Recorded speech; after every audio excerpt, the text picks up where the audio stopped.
বুধবার ছোট ছেলে, বৃহস্পতিতে বড় ছেলে আর শুক্রবার স্ত্রী। ইডির তলবে এদিন সিজিও কমপ্লেক্সে ইডির দপ্তরে হাজিরা দিলেন মদন মিত্রর স্ত্রী। সকাল 11:30 নাগাদ সিজিও কমপ্লেক্সে পৌঁছন অর্চনা মিত্র।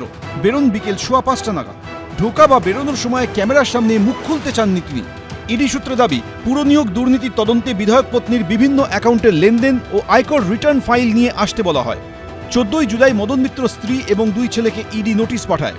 পরদিনই শিবির বদলে ঋতব্রত তৃণমূলে চলে যান কামারহাটির বিধায়ক। ইডির তলবে বুধবার সিজিও কমপ্লেক্সে হাজিরা দেন মদন মিত্রর এক ছেলে। বৃহস্পতিতে ইডির কাছে আসেন মদন মিত্রর আরেক ছেলে স্বরূপ মিত্র। শুক্রবার হাজিরা দিলেন স্ত্রী।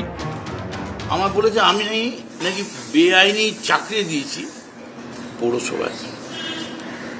আমি তো কোনোদিন এরকম করিনি। আর পৌরসভায় আমি চাকরি দেবো কি করে? পৌরসভা তো আমার আন্ডারে নয়। পৌরসভার খাতাও আমি দেখি না, প্রশ্নও আমি করি না। ইডি যদি ডেকে পাঠায় তাহলে যাবেন, এটাই স্বাভাবিক। এ নিয়ে আর বলার কি আছে? তারা তাদের তথ্য দেবেন, প্রমাণ দেবেন, তারপরে তো বিচার চলছে, বিচার হবে, সব কিছুই হবে। কোথা থেকে টাকা এসেছে, কোথায় টাকা গেছে জানাতে হবে। পুরনিয়োগ দুর্নীতি মামলায় মদন মিত্রকেও ইডি তলব করেছে। অরিত্রিক ভট্টাচার্য, রঞ্জিত সাউ, শিবাশিস মৌলিক, এবিপি আনন্দ। ওয়েস্ট বেঙ্গল ডক্টরস ফোরামের পর এবার অভিষেক বন্দ্যোপাধ্যায়ের সেবাশ্রয় প্রকল্প নিয়ে রাজ্য মেডিকেল কাউন্সিলকে মেল করে অভিযোগ জানালেন বিজেপি নেতা অভিজিৎ দাস ওরফে ববি।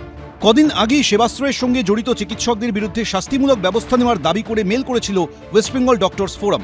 আর এবার ওই সেবাশ্রয় প্রকল্পের সঙ্গে যুক্ত চিকিৎসকদের নাম করে অভিযোগ করলেন বিজেপি নেতা ববি।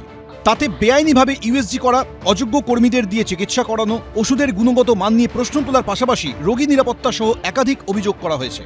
সমস্ত কিছু নিয়ে আমি মেডিকেল কাউন্সিলে কমপ্লেন করেছি যে সমস্ত ডাক্তাররা এর সঙ্গে জড়িত ছিলেন তাদের যেন রেজিস্ট্রেশন যাতে ক্যান্সেল হয় এবং তাদের বিরুদ্ধে মেডিকেল কাউন্সিল যেন কড়া পদক্ষেপ নেয়, যাতে একটা উদাহরণ হয়ে থাকে, যাতে ভবিষ্যতে এই ধরনের করাপশন নেটওয়ার্কের সঙ্গে সে যে পার্টির যে দলের যত শক্তিশালী লোক হোক তাদের সঙ্গে ডাক্তার একটা সার্ভিস সেক্টর, এই ডাক্তাররা তারা যেন জড়িত না হয়। এর জন্যই আমি মেডিকেল কাউন্সিলকে কমপ্লেন করেছি এবং মেডিকেল কাউন্সিল সেটার ব্যাপারে পূর্ণাঙ্গ তদন্তের আশ্বাস দিয়েছে। বিজেপি নেতার অভিযোগ খতিয়ে দেখার আশ্বাস দিয়েছে রাজ্য মেডিকেল কাউন্সিল। রাজ্য মেডিকেল কাউন্সিলে এবার লিখিতভাবে অভিযোগ জানালো বিজেপি নেতা অভিজিৎ দাস। তার অভিযোগ যে সেবাশ্রয়ে বহু চিকিৎসক অনিয়ম করেছেন। মেডিকেল কাউন্সিল ইতিমধ্যে এই ইমেল পেয়েছেন বলে জানিয়েছেন এবং তা খতিয়ে দেখা হচ্ছে। পাশাপাশি মেডিকেল কাউন্সিল থেকে ইঙ্গিত দেওয়া হয়েছে এই সমস্ত অভিযোগ এর আগে ওয়েস্ট বেঙ্গল ডক্টরস ফোরামও করেছিল। সেই সমস্ত অভিযোগগুলো খতিয়ে দেখে তদন্ত এগিয়ে নিয়ে যাওয়ার জন্য একটি বিশেষ কমিটি গঠন করা হবে। এখানে পিসিপিএনডিটি অ্যাক্টের যে নিয়মগুলো আছে সেগুলো কিন্তু ক্রিমিনাল অফেন্সের মধ্যে পড়ে অনেকটাই। তো সেখানে যদি একজন আইনগুলো মেনে যদি পিসিপিএনডিটি অ্যাক্ট অনুযায়ী সোনোগ্রাফি যদি না করে থাকে তাহলে কিন্তু শুধু মেডিকেল কাউন্সিল কেন, পুলিশেও ব্যবস্থা নেওয়া যেতে পারে। যদি সে রেজিস্টার্ড যদি থাকে তাহলে নিশ্চিতভাবেই করতে পারে।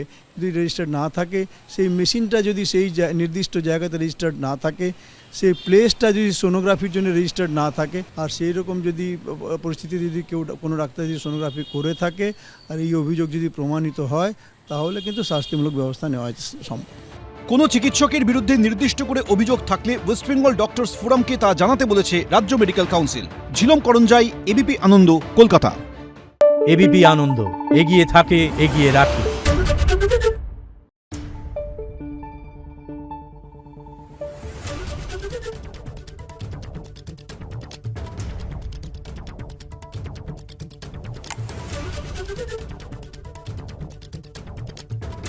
Thank you.